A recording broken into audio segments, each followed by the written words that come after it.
All right. I know Vinny Goodwill has in his feed today that he may have to eat his words about the Brooklyn Nets, and I'll have to eat mine too. Okay, I'm not gonna let Vinny out there on a limb by himself. The Nets have won 12 games in a row. Jacque Vaughn doing that thing after Steve Nash started Brooklyn off on a very rocky road. Brooklyn looks like one of the best teams in the East, if not one of the best teams in the NBA. We got one of the best, as I told you, one of the best reporters, on-air personalities in the league. Meghan Triplett is here. What's up, Meghan? First of all, good to see you. What's up? What's up? Thanks so much. It's good to see you, Michael. I haven't seen or talked to you in a minute, so I'm really excited. Vince, I saw on the road a couple of weeks ago. I haven't seen you on the road yet, and in person. I need to get you in person, whether that be a Brooklyn Nets game or just something. We got to get everybody together. Yeah, we do. Mike ain't leaving Boston. He ain't leaving Boston. He ain't leaving Boston. I will. Yes, I will. I will. Come on now. We can do this. And Brooklyn's just right down the road. We can make this happen. Mm-hmm. We got to do some housekeeping here, because the last time the brother from another audience saw you, you were working for the Memphis Grizzlies. Now, tell people what you're doing, brag about yourself a little bit, and then we'll talk some Nets. Oh gosh, of course you would put me on the spot about this. But I'm no longer with the Grizzlies. I am now the sideline reporter for Yes Network, and so I'm the sideline reporter for the Brooklyn Nets. It has been a crazy whirlwind of the last couple of months, moving really quickly and getting here. You guys know Memphis will always be home. The Grizzlies will always be the home team, but it was time for a new chapter, a new adventure. And so now I talk about the Brooklyn Nets all day, every day. And so you can't think of a better team to talk about, especially now. Like you mentioned, they're on a 20 streak. Hey, Vinny, last time Meghan was on here, she was talking about she once lived in Connecticut in the snow. The snow was just not feeling. She wasn't feeling the snow and not shoveling and all that stuff.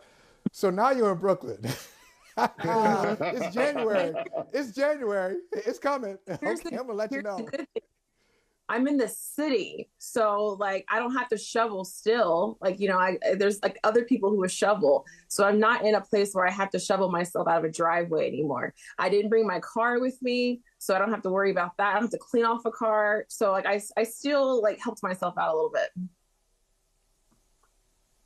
It's still Brooklyn, New York. It's still Brooklyn. Let's be perfectly honest. Look, that's a touristy place. I'll just say that. I know all the Brooklynites who weren't born there and now all of a sudden calling themselves Brooklynites and everything else. That's like East Coast Atlanta. That's what Brooklyn is. Nobody's actually from there. Y'all just happen to live there. So speaking of transplants, Meghan, has Jacque Vaughn transplanted, a brain, a heart, a sense of pride? What has been the biggest change besides, I guess, availability for the two main stars? Has it been something, tangible that you can see, or is it just something as simple as effort? We have to remember that we can't call Jacque Vaughn a transplant because he's been with this organization for many, many years. And I do think that helps in this process when it comes into stepping in and being the head coach, because he knew a lot of these guys. He's been around the block. He played for the Nets back in the day when he was a player too. And he knew Sean Marks before coming in. So I think he already knew the culture of Brooklyn. But when you look at what he's done since he kind of took over, I think a lot of it is just the guys sitting down and being completely honest with themselves. And the thing about Jacque Vaughn that he's so great at, he's so captivating. I really, really recommend listening to every media press conference or all of our sit down. He's captivating, and he keeps things very, very simple. I think this team went through a lot those first couple weeks of the season. And then when Jacque Vaughn stepped in, he just kind of simplified things, as he said. And I love what he told us the other day is that when he looks at these players, he takes them each as individuals, and he doesn't look at the relationships as a group. And so he really took the time to kind of sit down and talk and have honest conversations with each player. And I think you're seeing that out there on the court. Of course, availability is the biggest thing, health and time. And the guys kept telling us, give us time. We will definitely get there. But I do think Jacque Vaughn has to get all the credit, because sometimes you just need that leader to kind of bring everyone together, to kind of understand the game plan and to kind of bring back the focus. I'm curious about two guys, just from your perspective. You see this team, you know them as well as anybody. Two guys from what you've seen so far. Tell us about Kevin Durant. Tell us about Ben Simmons. Well, let's start with Kevin Durant because he is having like a career like no other. The numbers he's putting up this season and the numbers he's putting up like in the month of December was like absolutely like just flabbergasting. You couldn't even think about how is Kevin Durant still wowing us when he's had the career that he's had. And even KD said, you know, he's taken the time, especially during the offseason, to like work on his game. You know, we think he's perfect, but he's always taking the time to like study the game of basketball and how he can be better. And also taking in that the steps of, you know, I'm going to be a different type of leader within this locker room and this group. And you've seen him just be so focused, you know. I think KD, it kind of in our heads, it comes easy because it's like it's Kevin Durant, like, you know, it's who he is. But you've seen him just kind of take a different type of role this year, especially since they had a lot of guys in and out of the rotation. And you can also see how he has improved his game. And that's why he has numbers like he does have. And when it comes to Ben Simmons, the best thing that I think that I've seen for Ben Simmons is that you can feel that he's happy. And you can feel that he feels, you know, like just like he belongs with this group and that he fits within the puzzle piece and he knows and understands the role. And that once again, that goes back to Jacque Vaughn. Jacque has talked about it. Like he makes sure that he has conversations with Ben, even when Ben was out and he was injured. He said, I make sure I sat down and still had those type of conversations with Ben. Like, how is he doing? How's the recovery process like for him? What is he seeing out there on the court? And I do think that for Ben, you've seen him fit into this like big three puzzle piece between KD, Kyrie, and Ben. And I think we're going to see a whole lot more because they're still getting more playing time. You know, they still haven't had as many minutes out there on the court, but you've seen it improve like game by game. It's funny, Megan, that you talked about Jacque Vaughn in your first answer. That's like a metaphor that I always use. And Holly always sort of cringes when I go to relationship metaphors because I bring up uncomfortable songs that he likes. No, come on. Bring it on. No, we're not doing the Jagged Edge thing. But there is the new boyfriend thing, right? Where you're listening to the girl and she's saying all the things that the last boyfriend did wrong. He didn't call me after work.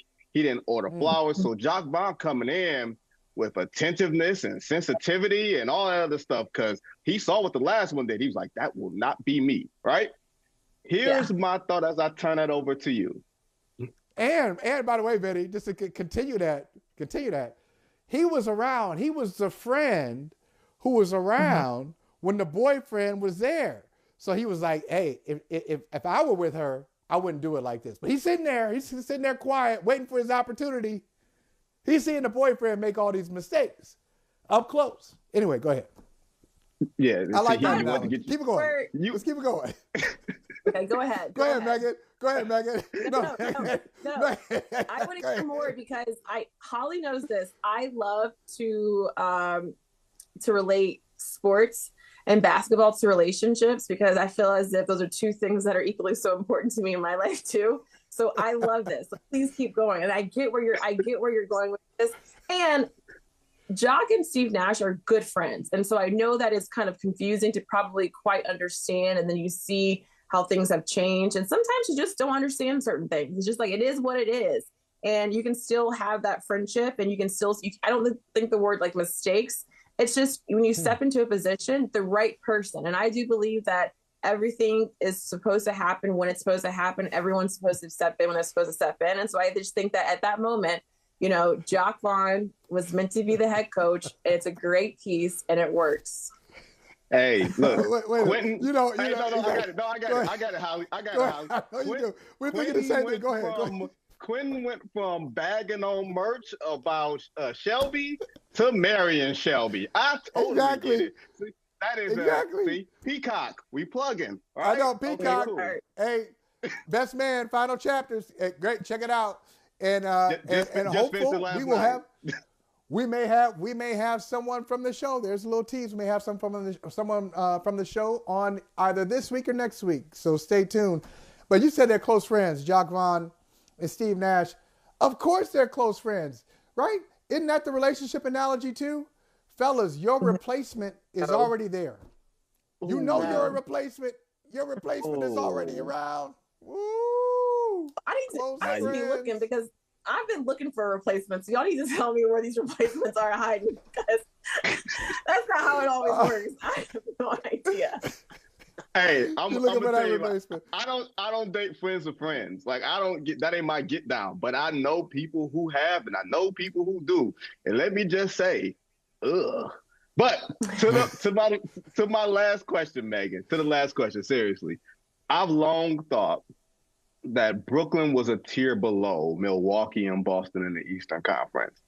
I'm wondering, is that me holding on to my first impressions of the Brooklyn Nets and not buying into what I see, or are there still some hurdles that they have to clear before they get that level of validation?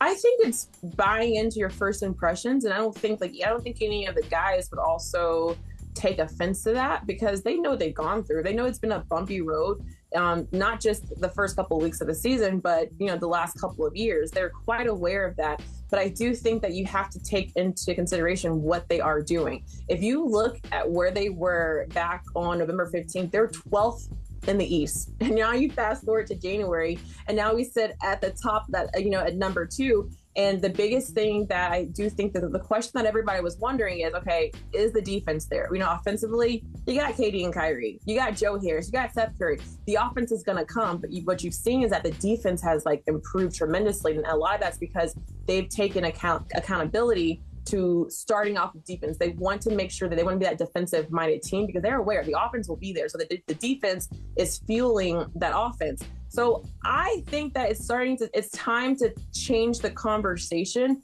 You saw the Nets and how they were able to play Milwaukee. I know the Celtics is the team that's that one loss when you look at this, winning 16 of the last 17, and we'll see next week when the Nets and the Celtics. I think next week's game is the game we're all going to circle. And then after that game, we're all going to probably reevaluate, because we're almost at the halfway point of the season. And I think then let's reevaluate and see. And you might change your mind. Both of you guys might change your mind about, it's time to really consider them. But I do think that they're putting everyone on notice. And the guys really don't care what everyone else is saying. They really don't. They're just like, okay, whatever. They're letting basketball speak for itself. And I'm just sitting back and watching, enjoying the show. I've seen 12 straight wins. I'm loving it. It might be 13 tonight in Chicago. So you guys just sit back and enjoy. Well, I'll tell you this. They could be Boston from last year, because what you just said sounds like Boston from last year. Beginning of the season, they looked terrible. They were like 12th or 13th in the Eastern Conference, and then they went on a run. They were the best team in basketball for 34, 35 games. And it looks like Brooklyn is on the same path. And I do look forward to that game, Megan, because last night the Celtics gave up 150 points to OKC without Gilgeous-Alexander even playing. 150 points to the Thunder. Are you kidding me? All right, so yeah, that should be a great game. And I don't believe you. Thanks for joining us. I don't believe you. I don't think you're looking for a replacement. I think you're just fighting them off. You're fighting them off. I'm focused. I got work to do. It can be both. You can be fighting them off and looking for a replacement, because fighting them off don't mean anybody done stepped up.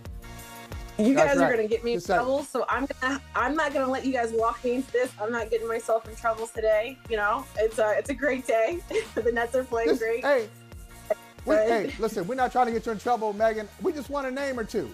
Who are some of the suitors? Nope.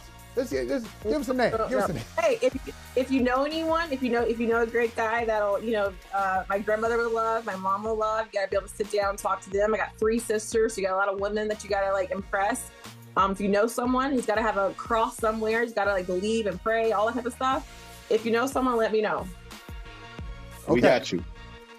All right, we got you. We look out for our sister, Meghan Triplett. Always great to hear from you. Great to see you. Bye, guys. Hey, thank you for watching Brother from Another. If you haven't hit that subscribe button, go ahead and do that now. Don't forget, you can catch us 3 to 4 weekdays on PeacockTV.com and on Sirius XM Channel 85.